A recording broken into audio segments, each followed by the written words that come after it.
আসসালামু আলাইকুম, সবাই কেমন আছেন? আলহামদুলিল্লাহ আমি ভালো আছি, আপনাদের দোয়া এবং আল্লাহর অশেষ রহমতে। তো ছাদে আসলাম। ছাদের কী অবস্থা দেখুন, মাঝে মধ্যে বৃষ্টি হয়, বৃষ্টির কারণে আর গাছগাছালির অবস্থা এরকম, এটা দেখার জন্য আসছি মূলত। আর ইদানিং যত্ন আদি হয় না গাছগাছালিগুলার, তো যত্ন আদির কারণে এরকম অবস্থা হয়ে আছে ছাদের। ছাদে যদি গাছ লাগায় কেউ, হয়তো অনেকে বলেন গাছ হয় না, কিন্তু যদি গাছের সেবা করা হয়, পরিচর্যা করা হয়, খুব সুন্দর গাছ হয়। কিন্তু পরিচর্যা না করলে কোনো গাছে হয় না। নিয়মিত পানি দিতে হয়, গোবর সার দিতে হয়। তো আমি ইদানিং কিছুই করতে পারতেছি না অসুস্থ থাকার কারণে। তো এখন আমার ছাদের কী হাল দেখতেছেন। গাছ রোপণ করে চলে গেছি, অথচ কোনো সেবা করি নাই, এই জন্য গাছের অবস্থা খারাপ। যেখানে কমলা গাছে কয়টা কমলা আছে, তো অনেক কমলা ধরেছিল। আপনাদেরকে হয়তো ছোটোবেলা দেখিয়েছি, আপনারা ভিডিও দেখে থাকলে বুঝতে পারবেন। এখানে 3টা ছিল, একটা আমার মেয়ে নিয়ে নিছে সিডে, আর 2টা ছিল। আর ওই যে ওখানে একটা পেঁপে গাছ রোপণ করছিলাম, একবার মারা গেছিলো, আবার হয়েছে। এখন ওখানে 3টা পেঁপে আছে, আর উপরে দিয়েছি। এগুলো হচ্ছে আঙ্গুরের ফল গাছ। এখনও আঙ্গুরের ফুলও আসে নাই, ফলও ধরে নাই, জানি না কবে ধরবে, তবুও আশাবাদী আছি। আল্লাহ হয়তো এক সময় না এক সময় দিবে, এই জন্য নিচে দিয়েছি পুঁই শাকের মাচা, কিন্তু হয় নাই। ওই যে যত্ন করতে পারি নাই, এই জন্য হয় নাই। যাক, যেটুকু হয়েছে এটুকু আলহামদুলিল্লাহ। আমি সব কিছুতে শুকরিয়া আদায় করতে পছন্দ করি। আর এখানে অনেকগুলো পুঁই শাকের বিচি টিচি দিয়েছিলাম, কিন্তু যত্নর কারণে কিছুই হয় নাই, গাছপালা হয়ে আছে।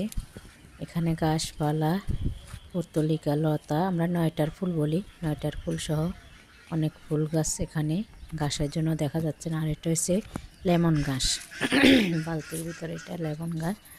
ফুল গাছের অবস্থাও ভালো না, আপনারা হয়তো আগের ভিডিওগুলো দেখলে বুঝতে পারবেন যে আগে কত সুন্দর ফুল গাছ ছিল এখানে, বর্তমানে নাই। বর্তমানে এগুলো সেবা করা লাগে, এগুলোর পিছনে একজন লাগে। আর এই যে আমি ছাদের দক্ষিণ পাশে একটা পুঁই শাক নিজের থেকে উঠেছিল, এটা আমি পানির ইয়ের উপরে উঠে দিছি, ট্যাঙ্কির উপরে। আর ওই পাশে আছে আঁকড়ি, এটার আগা মাথা পড়ে আছে। এই যে আঁকড়ি, প্রচুর পরিমাণে আঁকড়ি ধরেছে আলহামদুলিল্লাহ। অন্য কিছু ধরক বা নাই ধরক, প্রচুর পরিমাণে আঁকড়ি খেয়েছি, মানুষকে দিয়েছি। যে অনেক ফুল ছিল, দেখছেন অনেক ফুল আছে, প্রচুর পরিমাণে এখন নাই, উঠাই নিছি। যারা খায় তাদেরকে দিয়ে দিছি। আমি অতটা খাই না আঁকড়ি, তবে কোনো কিছুই অতটা খাই না, কিন্তু রোপণ করতে খুব ভালো লাগে গাছপালারে। যে এখানে আছে ড্রাগন গাছ দিয়েছি, ড্রাগন গাছের অবস্থা দেখুন। আস্তে আস্তে সব কিছু ঠিক হয়ে যাবে। এখনও ড্রাগন ধরে নাই, সামনের বছর ধরে কিনা আল্লাহ জানে। এটার জন্য সব কিছুর জন্য আশাবাদী থাকা ভালো। আল্লাহ চাইলে সব কিছু সম্ভব, মরা গাছেও ফল দিতে পারে, সেটা কোনো কথা না। যত্ন ছাড়া এখানে একটা পেঁপের চারা উঠেছে, ওটা বড় হওয়ার পথে আছে, ওখানে থাকবে, ওটার নিচে। আর উপর দিয়েছি ট্যাঙ্ক ফল গাছ। ট্যাঙ্ক ফলের প্রচুর পরিমাণ ফুল আসে, অথচ ফল লাগে না, কেন লাগে না জানি না। আপনারা যদি কেউ জেনে থাকেন তাহলে আমাকে একটু প্লিজ কমেন্ট করে জানাবেন, ট্যাঙ্ক ফল গাছের কেন ফল আসে না, শুধু ফুলে আসে।